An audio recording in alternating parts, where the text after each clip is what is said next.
আসসালামু আলাইকুম।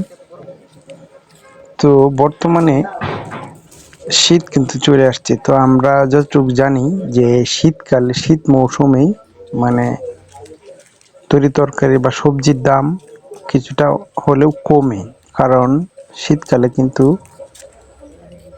পর্যাপ্ত পরিমাণে সবজি পাওয়া যায়। প্রান্তিক পর্যায়ে কৃষকরা সবজির চাষ করে তা কিন্তু শীতকালে অনেক সবজি আমরা বাজারে পাই।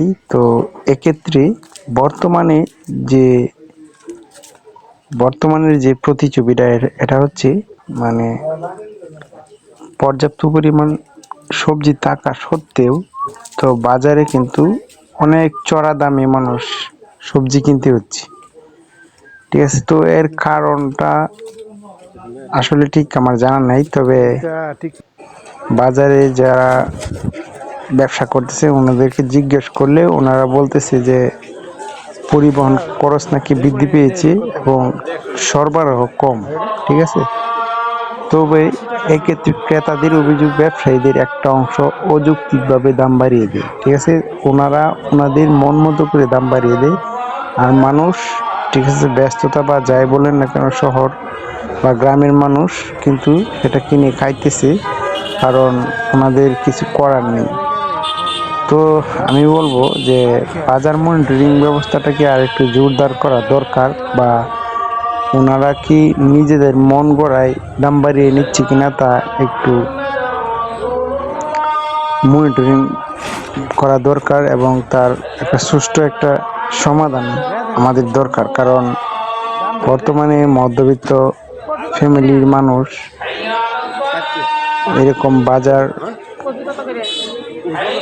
তরি তরকারি সহ সবকিছুর দাম বৃদ্ধি পাওয়াতে কিন্তু ওনাদের সবারই জীবনযাপন করায় কিন্তু খুবই হিমশিম খাচ্ছে। ঠিক আছে, তো এইটা কারণ আমি বলতেছি, কারণ আমি বেশ নিজে এটার ভুক্তভোগী। ঠিক আছে,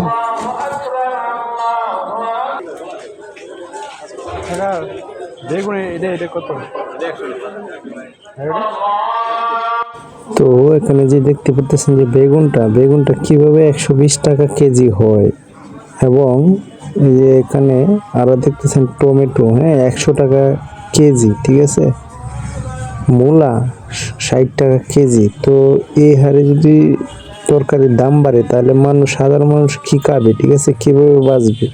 তো এটা একটা সুষ্ঠু একটা সুরাহার দরকার আশা করি, কারণ এটা কিন্তু নিত্য প্রয়োজনীয়, এটা মানুষের লাগবে। ঠিক আছে, তো এটার দিকে আশা করি একটু যারা দায়িত্বশীল আছেন ওনারা একটু নজর দিবেন, যে বাজারে যে প্রাইস হাইক ঊর্ধ্বগতি, দ্রব্যমূল্যের ঊর্ধ্বগতি, এটার দিকে একটু দৃষ্টি দিলে সবচাইতে নিম্ন মধ্যবিত্ত মানুষগুলা খুবই উপকৃত হবে, আমি আশা করি আর কি। টমেটো কত এটা?